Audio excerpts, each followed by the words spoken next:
Hi, good morning. How you doing, Val? I'm very well, thank you, Ugo. Welcome.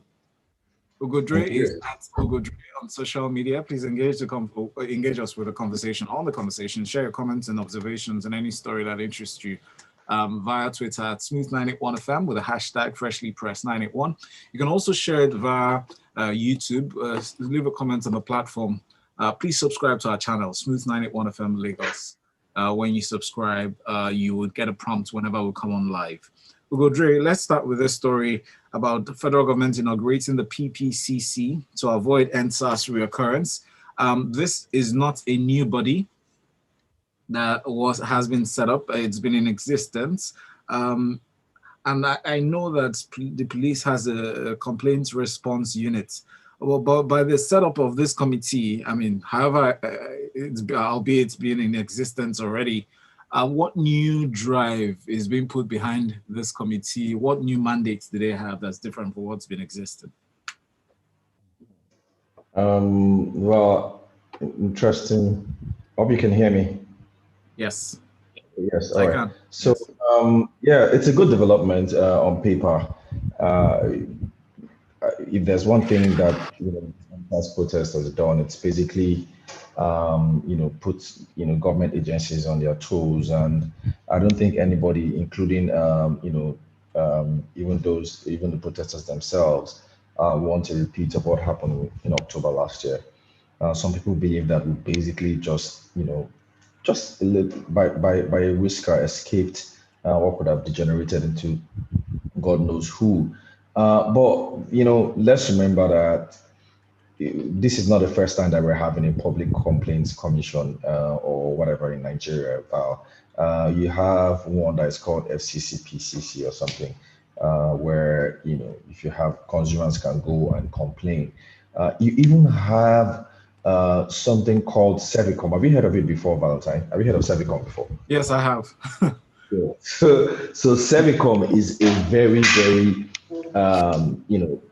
used to be a very effective arm of government where you can actually go make complaints and get, restitution for whatever it is that any government agency is not doing well. I think it was introduced, by the Obasanjo regime. So we've had all these things. So it's not really just having a public complaints committee or something, and then this is even a committee, not a commission.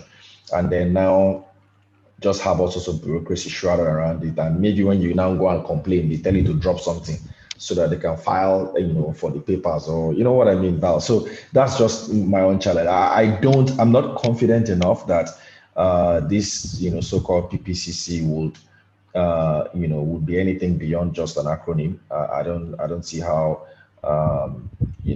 who's going to go there. Is it the young Nigerian, with dreadlock and his laptop and, going to work, or going to a hub to go and do his job, and a police stops him, that will go to PPCC. I mean, where will he start from? Is he going to, need to write statement first, or write one letter and then wait for days before his matter is addressed? And how will it work? So I'm not too confident about it. It's a good development, but to be honest, it just seems like one of those things government usually just do, just to fill in the void. I mean, what are some of the things I find interesting in this narrative, in the story, is that they said, yes, they acknowledged that it's been in existence since, but over the years, it became moribund due to lack of funds. We know that, yes, lack of funds is one of the ways or one of the excuses that people in civil service give for going down that route of collecting bribes or engaging in acts of corruption that they do, because they would say the government does not take care of them or pay them salaries as a when due or stuff like that. Um, Injecting funds, will it make any difference? Do you think it is going to make a righteous man steadfast, for lack of better terms? I don't know, man. Look, let me don't try and be pessimistic. It's too early to be pessimistic today. Maybe it might work, right? Who knows? Maybe if you give them the right funding. But man, Val, this is Nigeria now. You know how it works. You know how these things happen. Not to talk of being the police themselves. So they've got a long way to prove to you and I that this is something that is going to work or is going to hold errant policemen accountable. I mean, I doubt it. Do you know how many things you have? EFCC, ICC, ICPC, FCCP. I mean, you have so many of those things. How many people have been held accountable? How many? That's the thing. Yes. You even have those that are currently, that were arrested or last year or so. I hope you can hear me clearly well. Loud and clear, yes. Yeah, okay. So those that were arrested last year because of the, end-size crisis, I don't know what has happened to them yet. So I'm not too confident, Valentine. I'm really am not. It's a good, like I said, it's a good development on paper. Having a PPCC like they call them is good. No, but will it work is another thing, and I really doubt that is going to work. I'm sorry, I might sound pessimistic, but I doubt it, my brother. I do. Thank you, Ugo. Thank you so much for that. Nnamdi, welcome. Thank you for joining us this morning. Nnamdi Eke is other analyst on Freshly Pressed 981. If you would unmute your mic right now, we would hear you. Thank you so much. Thank you. Nnamdi Eke is joining us. Let's take a look at this. Yeah, loud and clear. Thank you, Nnamdi. There's a second story from the Guardian newspaper. Local government administration getting worse in Nigeria. According to our former president, Olusegun Obasanjo, I feel to me that he's probably putting it mildly, because that's the biggest understatement I've heard this morning, that local government is becoming worse. I mean, given the reasons he's given for his allusion or deduction, he has said one of which is that the rot actually started during the military era, which he was part of. And he also gives other reasons. What are the ways beyond prayers that he has called for that could help revive the local governments in local government councils or governance in Nigeria? Good morning again. Sorry for joining in this late. Yeah, so I think with President or former President Obasanjo, the way is usually to lay blame and then pull away. It's. I think at some point somebody once said to me that you can judge the mood of the nation by the timing of Obasanjo's interventions or something of the sort. What has happened is that there's a statement issued by Obasanjo's spokesperson talking about the moribund nature of local government in Nigeria and how the local government councils are no longer fulfilling the functions that they were intended to. When you say what he suggested should be done to fix it, there's really not much in that story to suggest that former President Obasanjo has suggested how things could change, but he is speaking the mind of most Nigerians. I think it's a general problem which cuts across all three tiers of government, both state, federal, and local. And I think that generally there's no doubt that government's on the way down. Nnamdi, you sound like a harbinger of doom and gloom, but we know that's like a similar sentiment shared by many Nigerians. But looking at it objectively, right, the local government councils in Nigeria were set up. I mean, before the time of the military, it was about 300, right? The military now created more to increase it to about 774. The reasons why they increased that number was because they wanted to see how they can spread, the tentacles of the government to more communities, to cover more remote areas where they have representation, right? But the primary focus or the reason behind the setup of a local government is to look after the community, to ensure that their welfare is well taken care of. Is that being achieved now? What can we do as individuals post-election to ensure that local government councils, first of all, the local government officials are held accountable, and we stop holding this subservient position when compared with the state governments? Yes, okay, you said I sound like a harbinger of doom, but I think that you will find that my views on the reasons for the setup of local government in Nigeria are a little bit different from yours. I think that it's more about ethnic jockeying. The reason you have as many local governments as you have today now have to do more with one community or the other feeling like they're underrepresented in the makeup of government than they actually should be. So maybe you have two communities side by side and One feels like the other is dominating. They get influence in government, and that government goes ahead to carve out or to move boundaries to suit the feelings of one community over the other, and so on and so forth. If you're talking about philosophically, of course, local governments, councils, and local government representatives are put in place to ensure that the community's needs are met. But the reason in Nigeria there's that gridlock is just like with state governments, really. If you look back over the years, the reason for states being created out of the different, what were they called before they were states? I completely forget. From regions, yeah. Before they were made from regions into states, from 12 to 19, and so on and so forth. Again, it's the same thing as jockeying. It's control. It's divide and conquer. And the problem, and I'm going a little off script now because this isn't the story, but I think that a big problem in Nigeria, which we will have now and forevermore, is that the more people jockey, the more people try to assert their own individual community. When I say individual, I mean they assert primacy of one community over the other, as opposed to thinking about the entire country as a whole. The less gets done in the actual day-to-day governing. And that's what's really happened. So when Obasanjo chimes in, I think perhaps sometimes his message might be well-meaning, but it never really cuts to what the problem is at the bone. And it makes it difficult to assess whether or not much is going to be made of his complaints long-term. Thank you so much, Nnamdi, for that.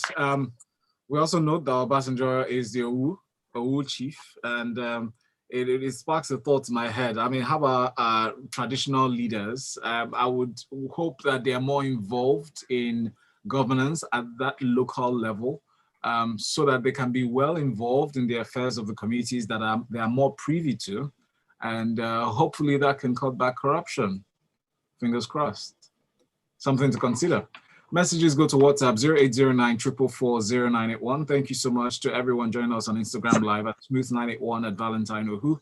Send your comments to WhatsApp 0809 444 0981. You can also watch on YouTube Live, Smooth981 FM Lagos. Shem says, there's no local government administration. Just last week on Smooth, I gave the example of these environmental noise complaints. I cannot be living in Epe and I'm making noise complaints, then wait for the LASEPA office at the Lausa a million miles away to do something about it. This is an example of something I should walk into a council office and it should be addressed immediately. The only thing the so-called local governments now do is to send out tout-looking officials to hound petty traders, Okada riders, and the likes for 500 Naira daily. Shegun says the main reason why the local governments are ineffective is because the citizens do not hold them to account. Same reason for state governors. We all blame everything on whoever is occupying Aso Rock. Yet we have elections, yet we still vote them in. Guys, let us think. Our next story from the Punch newspaper will go. House bill to permit wearing of hijab in military. They said this has passed the second reading. It was sponsored by Deputy Chairman of the House Committee on Finance and member representing Bida Bako, Kacha Federal Constituency, one Saudu Abdullahi. What does this bill entail? And I mean, it passing the second reading now, how fast do you see it being implemented, or if it is going to be implemented? Yemi said to go. Yeah, Val, thank you. Sorry, I think I was on mute. I don't even know how this is a story, to be honest. I just think that, we seem to place a lot of emphasis on things that should actually be normal. Personally, wearing a hijab is religious, and I think it's even cultural, and I don't see anything wrong with it. So I don't even see why, excuse me, it should even, be something that you would have to pass a bill for, except maybe there is a law discriminating against it already. So maybe you're trying to overturn a law, but if it's silent about what you wear, then I really don't see any reason why this should even be an issue, especially if it makes military men and women comfortable. People take faith very seriously, even sportsmen and women, right? So you'd see a footballer score a goal and go on his knees and raise his hands up, or his head down. It's all part of being human, and I really don't see anything wrong with Muslim women wearing hijab. Nothing wrong with it at all. So based on that, personally, I think it's a good development. Religion is a sensitive matter, particularly when it comes to combat. People, take faith seriously. So even if it means giving them a lot of confidence or spiritual belief in what they do, I think it's important. I don't know if you recall sometime, I think almost a decade ago or so, there was this very hugely, viral story in the UK about a lady, I think UK or US, that was fired because she was wearing a cross chain to work, and I think it was against uh, I think the hospital policy at that time, and there was a huge debate in the UK about it. Like, should there be discrimination around how people want to maybe demonstrate their faith and all that.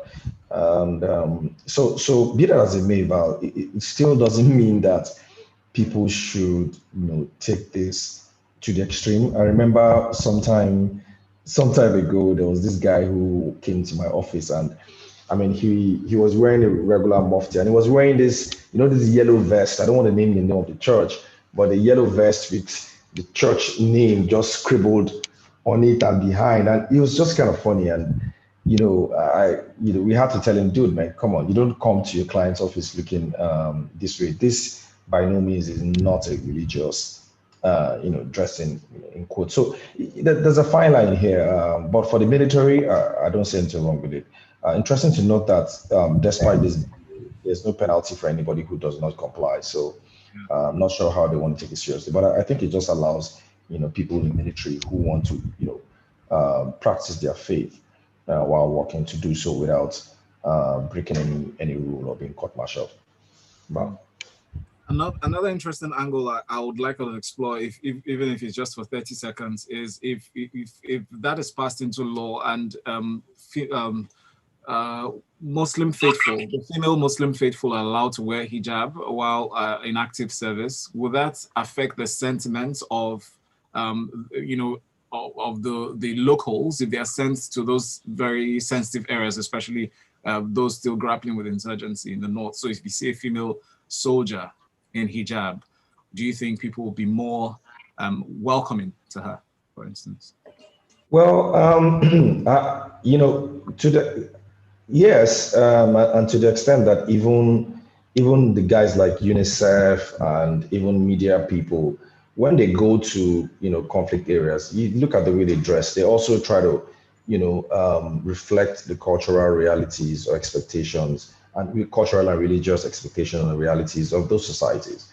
It's part of being welcomed, and it's part of basically breaking the ice, as they say. So yes, it will help, but more importantly, I think this is basically faith-based. So if I'm a military woman and I very serious with my religion, and I want to maybe dress well, and I've seen it happen in other Muslim countries, I think I should be allowed to, and that's fine by me.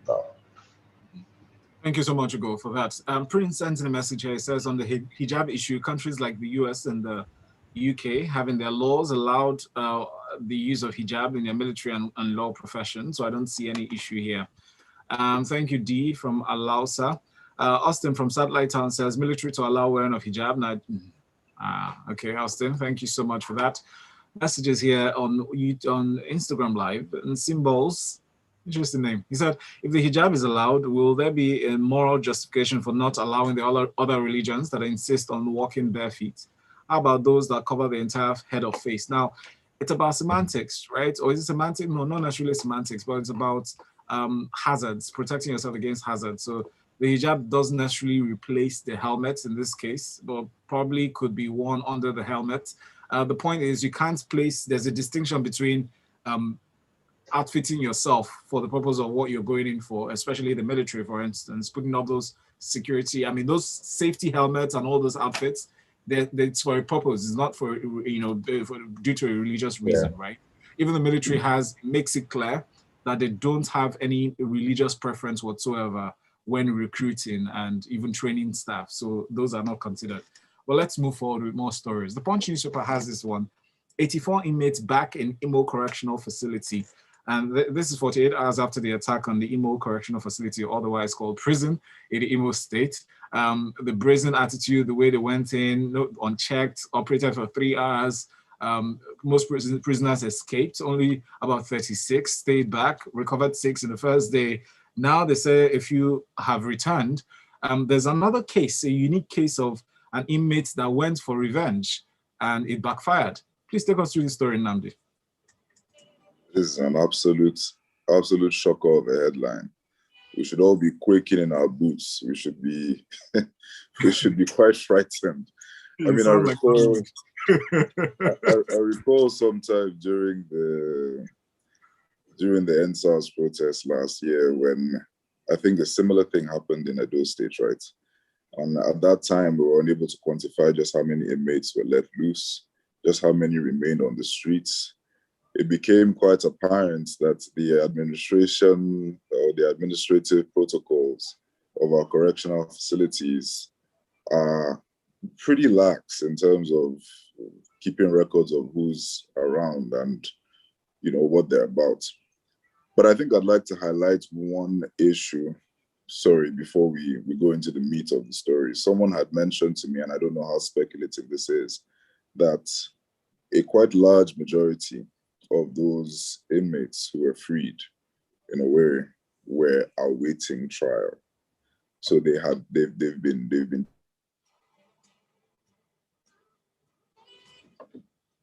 Nnamdi, did my nod charged with one or the other. Sorry about that. Let's go ahead.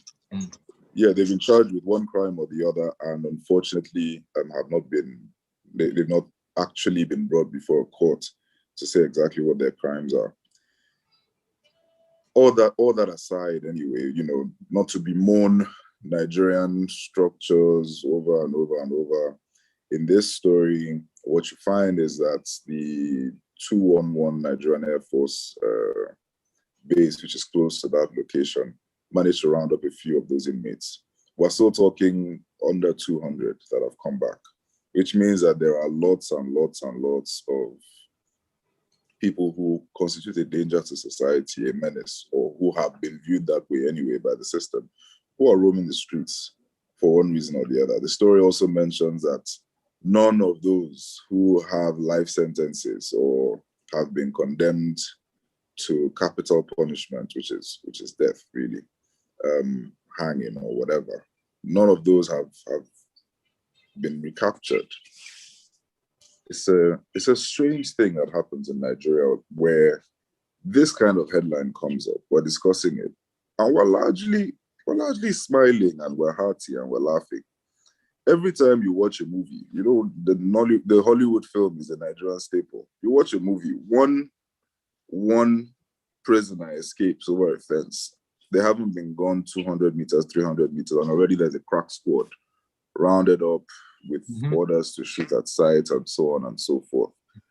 It appears that we live in a different system, and that's quite sad, quite sad. There's not much you can say really in Nigeria anymore. Things go from bad to worse all the time, and all you can do is just play observer. That's what it seems to me.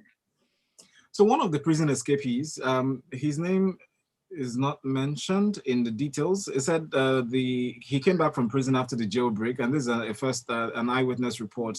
Dropped his bag and headed straight to the family that he had a problem with, which he said landed him in prison.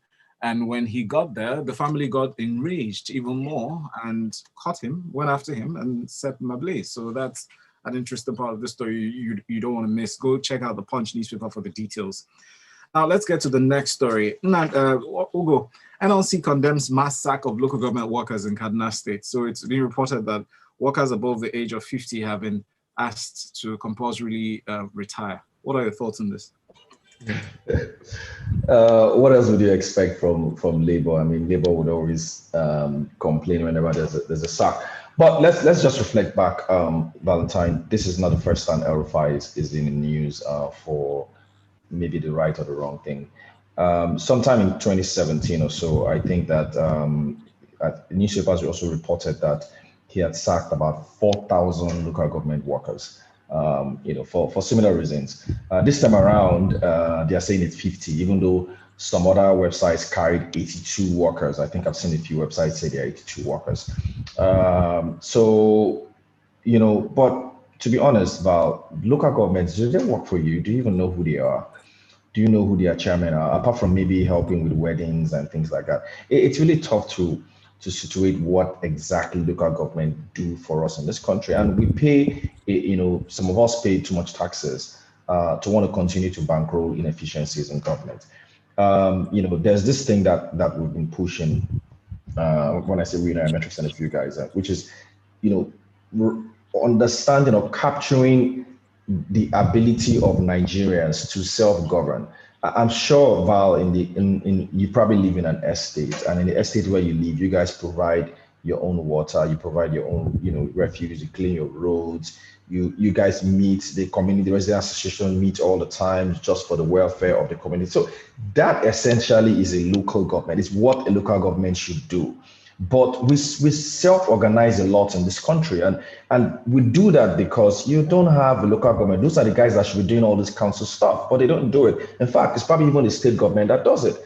However, local government, employees and public, executives or people that were elected are paid money to render a lot of all these services, and that's what you and I do. So it's either on a weekend the resident association comes out and says, "Oh, we need to do this project for our residents," or "We need to do that project for the residents," or organize days or build days, provide our own security. So that's basically what local government guys should be doing, but they're not doing it. So to be honest, I've always been in support of civil service reforms.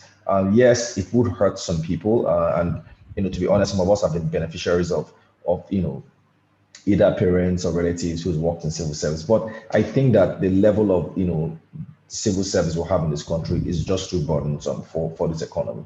And I think that we should do away with a lot of the agencies of the civil service. There are just too many that we don't need. So, based on this, I support the governor, without, of course, knowing if there are any other angles. But I think I support him for this one, Valentine. Thank you so much, Ugo, for that thought. You shared the analysis. Dr. I says, hello, Val. Weeks back, the Senate refused to entertain a bill seeking to ensure federal character in our army, but hijab is important. Okay, can others wear crucifixes or medallions? That's an interesting question, Dr. I. Also from Abuleba says, good morning all. How sure are we that these people are all criminals? A lot of cases have innocent people accused and condemned for doing nothing. Most of the criminals are roaming free with innocents rotting in jail. The prisoner that went for revenge may have been innocent. We don't even know the true status of most of these people. Our political elite do worse, and they're driving in flashy vehicles, with entourages and intimidating people in the process. Did you see the video of the ruling elite that slapped security for telling him to park properly so it does not block the way in a mall in Abuja? Also, that's one sad incident that reflects really high-handedness in those upper echelons. But another points to note, an interesting story that you might want to go through the details, although time will not permit us to talk about it, is from the Punch newspaper. Petrol right pricing, the VAT hike to increase government revenue. And this was an assertion by the president of Dangote Group, Aliko Dangote.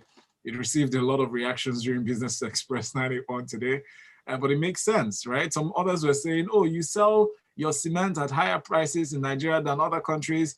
But some of the instances they gave was Zambia, Ghana. I just replied, I said, okay, check the exchange rate in those countries and then check ease of doing business and all the matching ground you have to pay in Nigeria and then do your comparative analysis. But I want to thank you, Ugo Dre and Nnamdi Eke for your presence here on Freshly Pressed 91 as always. I appreciate you. I do have a lovely day. Please engage them following this conversation, all right? Ugo Dre is at Ugo Dre. Nnamdi Eke is at Nnamdi. Oh, listen, I'm so sorry for joining in. It was due to technical difficulties.